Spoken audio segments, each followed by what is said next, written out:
Hello everyone, welcome back to my channel. So ఈరోజు మళ్ళీ ఒక ఇంట్రెస్టింగ్ రెసిపీతో మీ ముందుకు వచ్చాను. అదే రొయ్యల వేపుడు. చాలా అంటే చాలా సింపుల్ అండ్ టేస్టీ రెసిపీ అండి. చాలా తక్కువ టైంలోనే ఈ రెసిపీ అన్నది కుక్ చేసేసుకోవచ్చు. సో ఈ వీడియోని లాస్ట్ వరకు స్కిప్ చేయకుండా చూడండి. ఇప్పుడైతే ప్రాసెస్ని స్టార్ట్ చేసేద్దాం.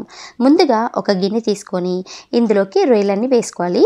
రొయ్యలు అనేది బాగా క్లీన్ చేసుకొని పెట్టేసుకోవాలండి. ఇక్కడ నేను నియర్లీ 1 kg వరకు రొయ్యలను అయితే తీసుకున్నాను. ఇందులోకి కొద్దిగా పసుపు, అలాగే 2.5 స్పూన్స్ వరకు కారం వేసుకున్నాను. మీ స్పైస్ని బట్టి తక్కువ కానీ ఎక్కువ కానీ చేసుకోండి.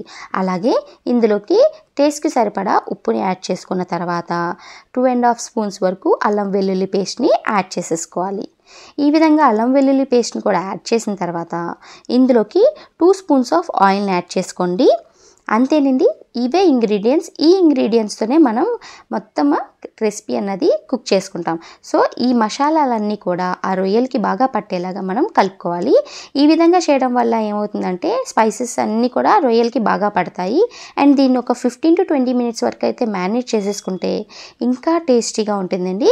సో దీన్ని 15 మినిట్స్ వరకు మ్యారినేట్ చేసుకుని పెట్టుకున్న తర్వాత ఇప్పుడు నెక్స్ట్ ప్రాసెస్ ఏంటన్నది చూద్దాం. ఇప్పుడు ఒక కడాయి తీసుకోండి.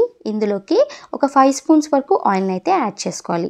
ఆయిల్ అన్నది బాగా హీట్ అయిన తర్వాత ఇందులోకి కొద్దిగా కరివేపాకు, అలాగే పచ్చిమిరపకాయలు ఇందులో వేసుకొని ఫ్రై చేసుకోవాలి.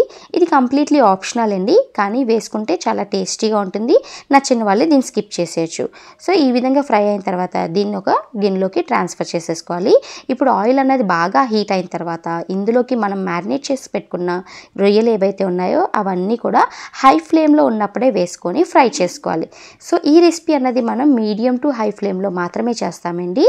సో మనకి రొయ్యలు అన్నది చాలా త్వరగా కుక్ అయిపోతుంది, కానీ మనం ఇక్కడ మసాలా కూడా బాగా ఫ్రై అవ్వాలి. అందుకోసమే కొంచెం టైం తీసుకుంటాం అనమాట. సో ఇలా ఫ్రై చేస్తున్నప్పుడు ఏమవుతుందంటే రొయ్యలు అన్నది బాగా దగ్గరగా అయిపోయి మంచిగా కుక్ అవుతుంది.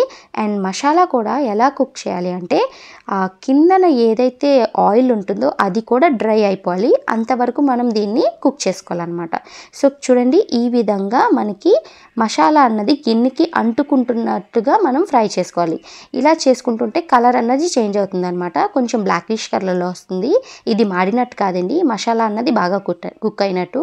అండ్ ఫైనల్లీ దీంట్లోకి కరివేపాకు, పచ్చిమిరపకాయలు ఏదైతే ఫ్రై చేసుకున్నామో దాన్ని వేసుకొని ఒక్కసారి కలిపేసుకుంటే చాలా అంటే చాలా టేస్టీగా ఉండే రొయ్యల వేపుడు అన్నది రెడీ అయిపోయింది. సో మీకు ఈ వీడియో నచ్చినట్టయితే ప్లీజ్ లైక్ చేసి షేర్ చేయండి. Thank you for watching my video.